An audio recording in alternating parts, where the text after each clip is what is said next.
bachelor's degree with a major in political science and master's degree in public management with honors, both at the Ateneo de Manila University.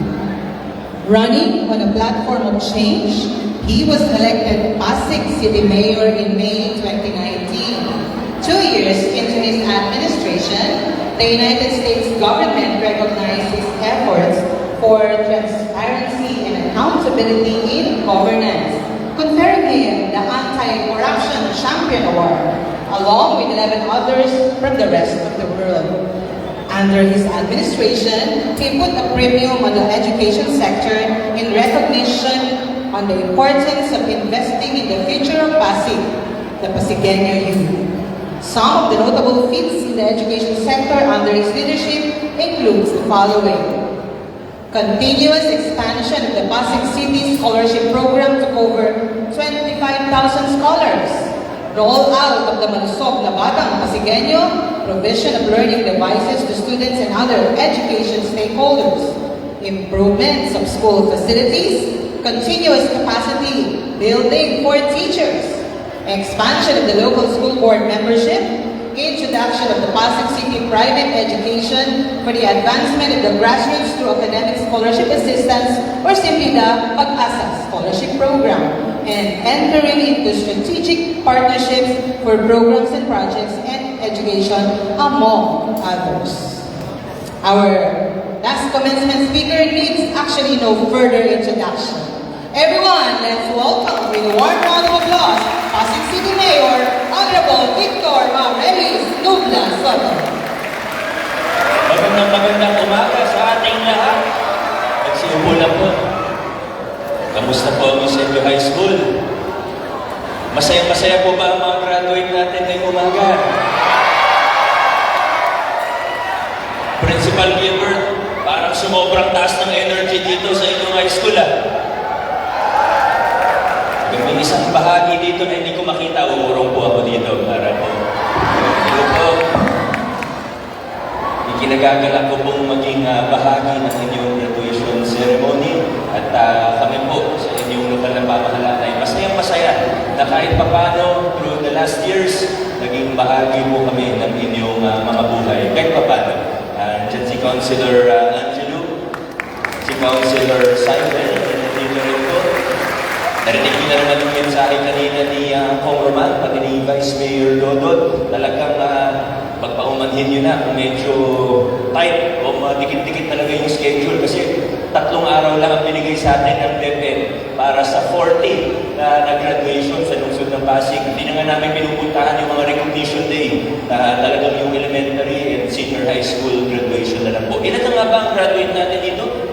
729 graduates sa high school, isa sa pinakamalaking high school sa buong lungsod ng Pasig. Parang top 3 siguro, no, Sir Gilbert? Pero bago po batiin ng lahat, kailangan po magpasalamat sa lahat ng nandirito. Siyempre, ang i-congratulate natin sa puntong ito ay hindi lang yung mga magsisipagtapos mismo, kundi pati yung mga magulang. Kasi kung walang mga magulang, hindi po nakarating dito.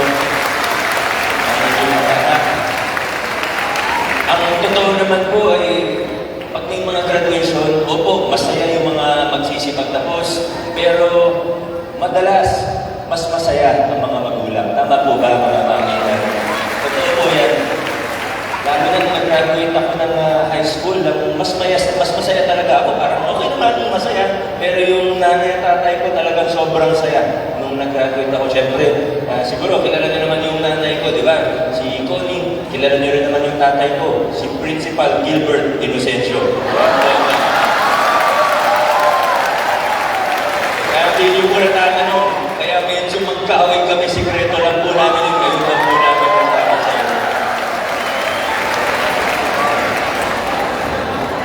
May tanong po ako sa inyo, kasi di ba pagka-graduation, nagtutulungan talaga ang LGU po ninyo at saka ang DepEd. Nagtutulungan para sa mga pangangailangan sa graduation. Kumuha si Sir Gilbert ng speaker kasi hindi masyado maganda yung sound system dito. Ang LGU naman, nagpro-provide ng mga decor, hanggang sa yung lalagyan ng diploma, yung mga pagkain mamaya. Pero yung isa sa pinaka-importante po, para sa akin lang naman, yung suot-suot po ninyo inyo na sablay, kung tawagin po natin. Pero tanong ko po sa inyo, alam niyo po ba kung ano yung ibig sabihin ng mga nakasulat sa sablay na yan? Napatingin sila lahat. Alam niyo po ba kung ano yung ibig sabihin? Yan yung mga nakasulat sa baybayin. Ang nakasulat po dyan ay pag-asa. Hope sa wikang English, pag-asa. Tapos siyempre, una may logo po o may seal ng inyong school, Eusebio High School. Tapos nakasulat pag-asa. Sa bandang dulo, sagisan naman ng lungsod ng Pasig, Pasig City. Tapos meron pa po, pagkatapos ng sagisan ng lungsod ng Pasig, yung parang umaagos o yung waves. At kulay blue, kulay ng tubig dahil umaagos nga po. Kaya pag binasa po natin yan ng tuloy-tuloy, tingnan natin yung buong sablay. Ang nakasulat po dyan, ang ibig sabihin po ng sablay na yan, ay ako ay taga Eusebio High School, umaagos ang pag-asa sa lungsod ng Pasig. Yan po ang kahulugan niya. Ngunit ang tanong po, bakit nga ba umaagos ang pag-asa? Paano natin nasasabi na umaagos ang pag-asa sa lungsod ng Pasig? Huwag po natin isipin na umaagos ang pag-asa dahil sa politiko o minsan na-associate sa amin yung slogan na yan, umaagos ang pag-asa. Pero hindi po umaagos ang pag-asa dahil sa akin o sa sino.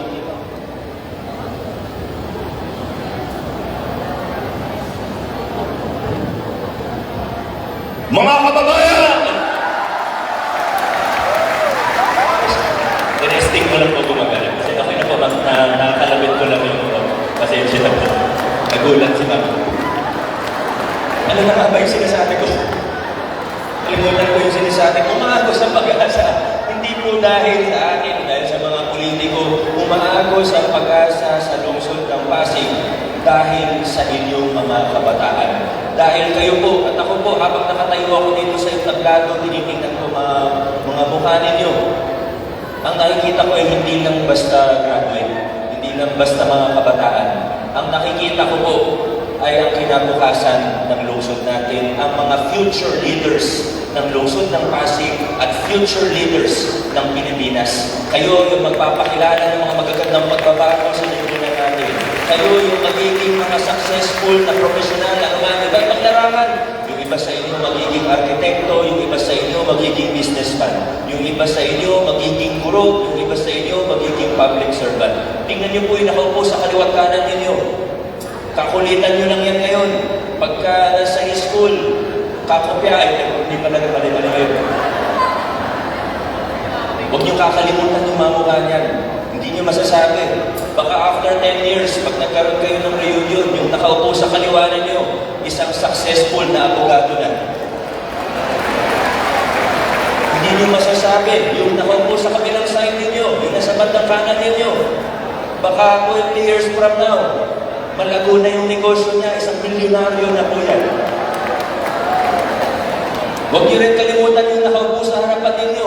Baka yan ang susunod na mayor ng lungsod ng Pasig. Hindi po natin masasabi. Basta patuloy natin taasan ng ating mga pangarap. Minsan parang malayo, pero basta pananampalataya tayo sa Diyos. Basta magsusumikap tayo, magpupursige ang mga pagsubok na dumating sa mga buhay natin. Kahit yung mga bagay na parang imposible, ay maaaring maging posible. Yung mga nakita po natin, yung mga iniidolo natin, yung mga hinahangaan natin, napapanood lang natin sa TV o sa TikTok, nakikita po natin sa nababalitaan lang natin, o baka may kamag-anak tayo, o yung mga nakikita sa ibang larangan na parang gusto natin tularan, pero parang ang layo-layo. Lagi po natin tatandaan, lahat naman po ng mga tao yun, nagsimula din kung saan po kayo nagsisimula ngayon. Lahat po sila nagsimula din kung saan kayo nakaupo ngayon. Na manampalataya lang sa Diyos, magsumikap, magpursige, at sigurado po, malayo ang inyong mararating bilang kayo ang kinabukasan ng lungsod at ng bayan po natin. Sa mga graduate natin, muli po, congratulations! Mabuhay po kayo! Ladies and gentlemen, our transformational leader, Honorable Victor Marelis and Soto. Thank you for that, sir. Now let us continue the distribution of the